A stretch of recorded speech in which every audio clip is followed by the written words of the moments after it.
Looking at disaster relief plans, looking at even what transpired in the Diego Martin area, it was declared a disaster zone by the government. Yeah. What does that say about our national disaster plan and our ability to effectively deal with any major event?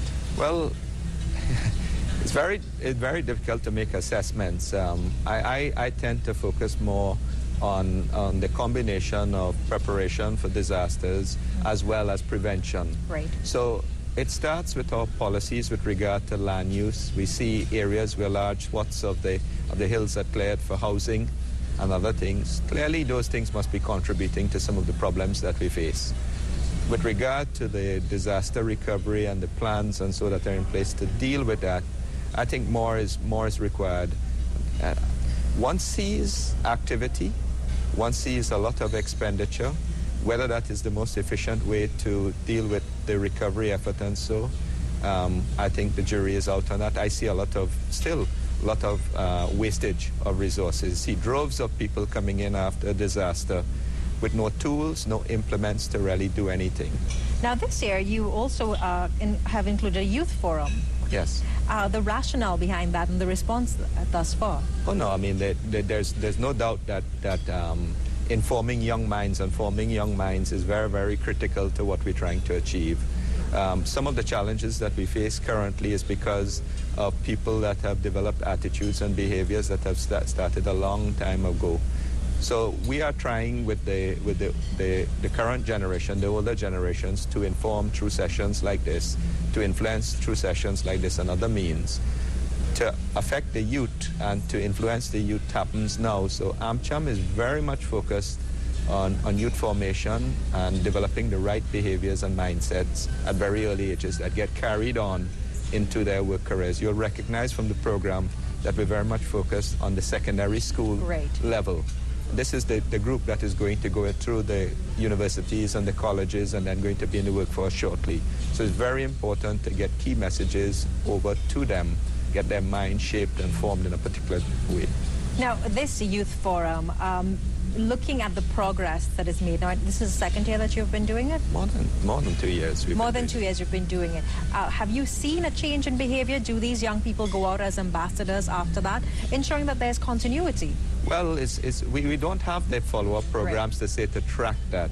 However, I mean, just based on the level of advocacy that we hear, the mindset that comes over from the students when we have debates and discussions suggests that some of the information is being put to good use in terms of shaping their thinking and forming their minds.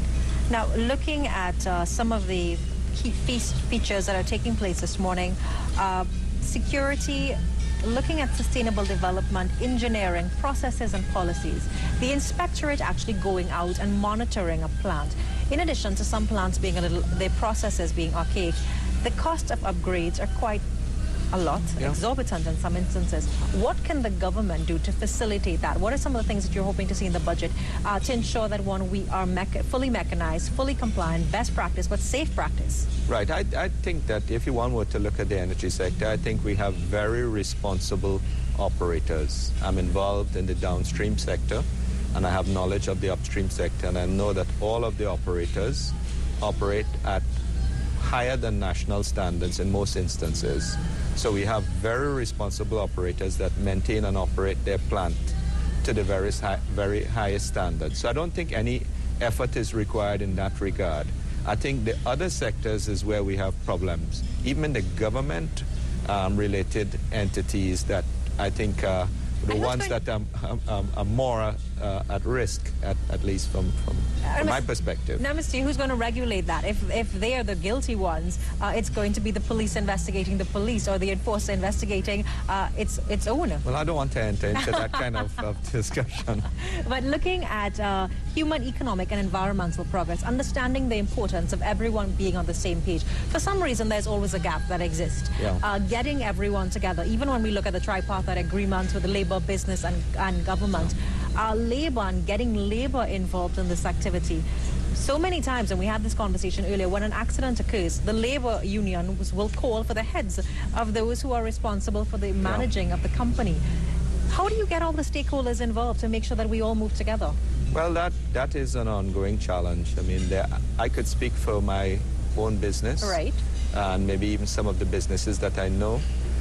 Once a leadership is committed to a particular ideal, making it a priority. So, for example, at our business, safety is our number one priority. Production really comes after safety. So we will either operate safely or not operate at all. Most of the downstream and upstream businesses have that mantra and that principle on which they operate. Once that is in place, now the alignment between the unions and management, that confrontational model that continues to persist, is at the core of some of the issues that we face. We would expect that, you know, a responsible union and management would work together towards common objectives. So a joint and several approach to making safety, for example, a number one priority, and everyone working in a committed way to achieving that objective, I think is key. I mean, we do see instances where there's polarization, and when there's an incident, you have each group trying to allocate blame to the other group. Now, you know, one of the topics that really caught my attention, and I think sometimes when we think of HSSE, we tend to think of the physical infrastructure and putting the workplace in order, but managing HIV/AIDS in the workplace, the human side of it, the social, softer issues, these obviously play an important role in shaping the overall culture of the organization and ensuring that there is HSSE, but we sometimes don't make the link with the soft issues. Well, I see it from my business and other businesses. A lot of attention is actually placed in a modern management setting on the softer issues.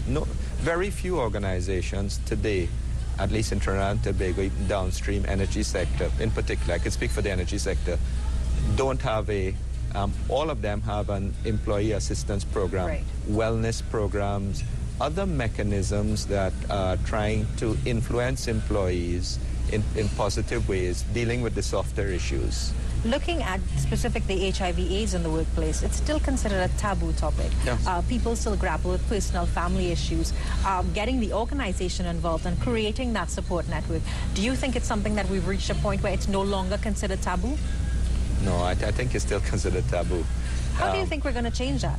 Well, I think, you know, we are lagging, of course, behind developed countries, and the amount of resources and effort that they have expended over time in terms of education programs, influencing youth, having awareness programs in schools at very early ages, all of those things cumulatively come together to enable it to be looked at not in a taboo a way that is currently looked at. So I think, you know, the result of what we see is a result of the effort that we have expended to deal with the issue.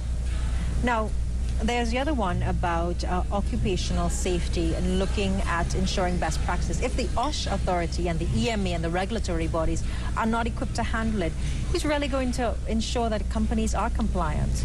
Well, a good company, a well-run company, doesn't depend and need a big stick to be waved at them to do the right thing.